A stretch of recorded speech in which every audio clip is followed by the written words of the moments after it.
ambil uang dari rakyat, petani kecil, lantas dikasih ke orang kaya. Ini rumus kimia atau rumus apa ini sebenarnya? Pemerintah ini siapa sih sebenarnya? Yang punya negara ini siapa sebenarnya? Kan rakyat yang berdaulat. Tapi malah rakyat yang menjadi sasaran kemiskinan dan kesusahan. Ini saya mengungkapkan ini dari suara hati yang paling dalam. Saya tidak mau karang-karang, Pak. Dan saya siap setiap saat apabila rakyat membutuhkan bantuan, walaupun tidak pun saya tetap siap. Karena semuanya ini kembali lagi kepada rakyat, dari rakyat, oleh rakyat, untuk rakyat. Itu prinsipnya kami anggota DPR. Kita pikirkan baik-baik untuk rakyat, sehingga ke depan juga mereka boleh menikmati. Hari ini kita duduk di DPR, jas segala macam, tapi kesian karena mereka kita duduk di sini. Jadi kita harus punya tekad yang mulia. Kalau kita hanya mengandalkan otak, percuma. Otaknya kena stroke, habis lu punya otak semua. Terima kasih sudah klik video ini. Jangan lupa tekan tombol subscribe untuk bergabung. Dalam hitungan saya persilahkan kalian untuk tekan tombol subscribe. 10, 3, 2, 1. Saya ucapkan selamat bergabung dalam channel ini. Walaupun puasa, saya sudah makan karena saya tidak puasa. Dari energi sudah tambah, jangan khawatir. Bertempur sampai titik darah penghabisan. Jadi Pak Dirut, Pak Dirjen, semua saja yang hadir, yang saya hormati. Mendengar apa yang disampaikan oleh Pak Dirut, Pak Dirjen, saya paham. Tapi hati saya juga hancur. Jadi yang saya pahami, kok bisa ya terjadi ya, ambil uang dari rakyat, petani kecil, lantas dikasih ke orang kaya. Ini rumus kimia atau rumus apa ini sebenarnya? Jadi hidup ini ada hal-hal yang tidak masuk akal. Kita berpikir secara akal sehat tidak masuk. Tapi itulah kenyataan. Jadi tolonglah, apa yang dipungut dari rakyat, kalau bisa sebesar-besarnya dikembalikan untuk kesejahteraan rakyat. Ini kita omong bukan, kita berbicara bukan berbicara kerja lagi. Himbauan moral ini, etika.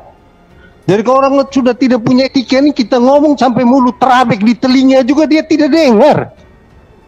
Ini kita hanya emosi terus ngomong ini. Jadi ini bukan salah Pak Dirut, bukan salah Pak Dirjen, kita semua tidak salah. Yang salah yang tadi bilang Dewan Pengarah, dia keahliannya apa sih, dia mau arahkan apa?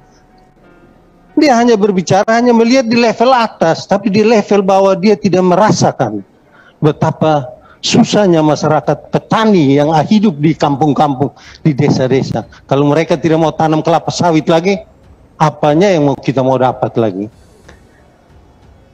Jadi bantuan-bantuan yang tadi komposisinya, coba kita berpikir secara akal sehat. Sebesar-besarnya dikembalikan untuk kesejahteraan rakyat. Kalau memang dana yang dipungut dari petani kecil itu, kalau tidak mau dikembalikan ke itu, ya buat semacam bantuan yang lain, arahnya tetap kepada petani. Ya sesuai usulan teman-teman, saya setuju. Kalau Dewan Pengarah itu hadir di dalam sini, kita mau lihat otaknya itu miring atau masih lurus. Yang dia bicarakan kita bisa tangkap. Dia duduk sebagai Dewan Pengarah itu apa kepentingannya dia? Jangan apa dia hanya mendulukan kepentingannya dia, sedangkan kepentingan rakyat yang berjuta-juta rakyat itu tidak didahulukan.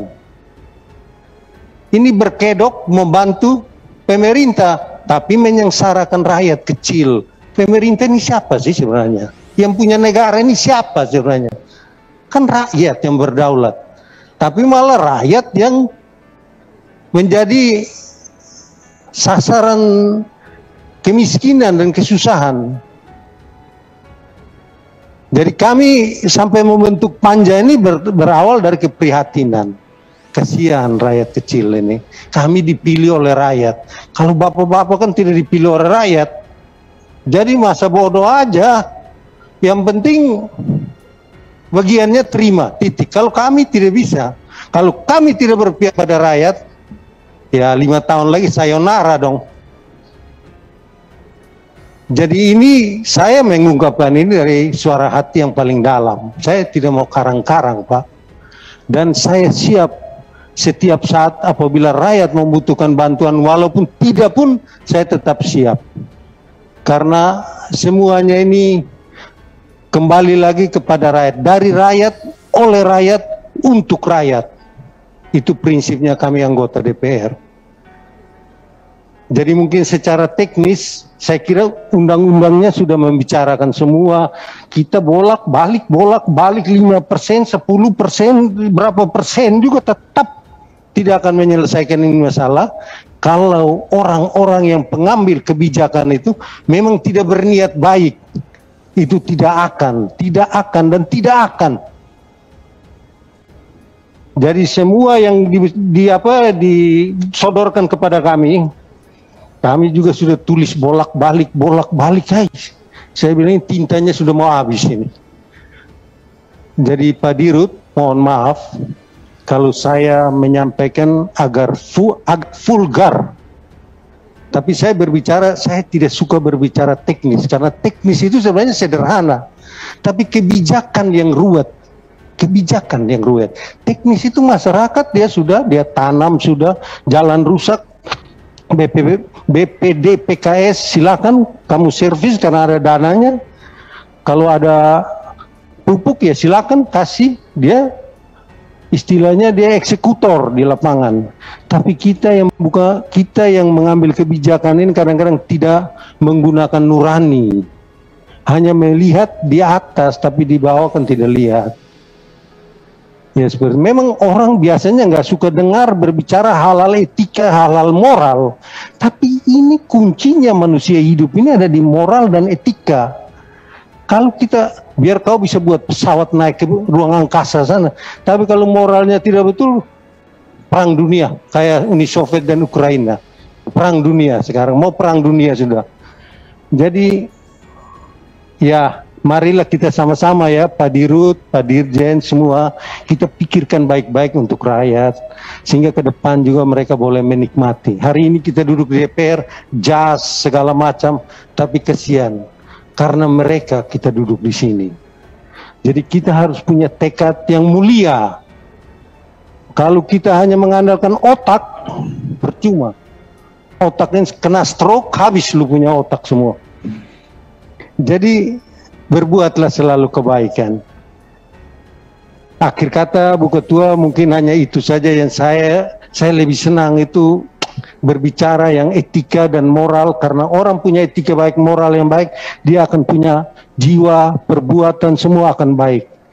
Tapi kalau dia hanya mengandalkan kepintaran, kekuasaan, akan berakhir juga. Kira-kira begitu maknanya yang saya sampaikan. Jadi kita kembalikan saja sesuai aturan, kita perjuangkan supaya porsi daripada masyarakat kecil itu diperbesar, supaya mereka juga boleh menikmati kesejahteraan yang sekarang kita nikmati hari ini juga. Terima kasih banyak, selamat siang.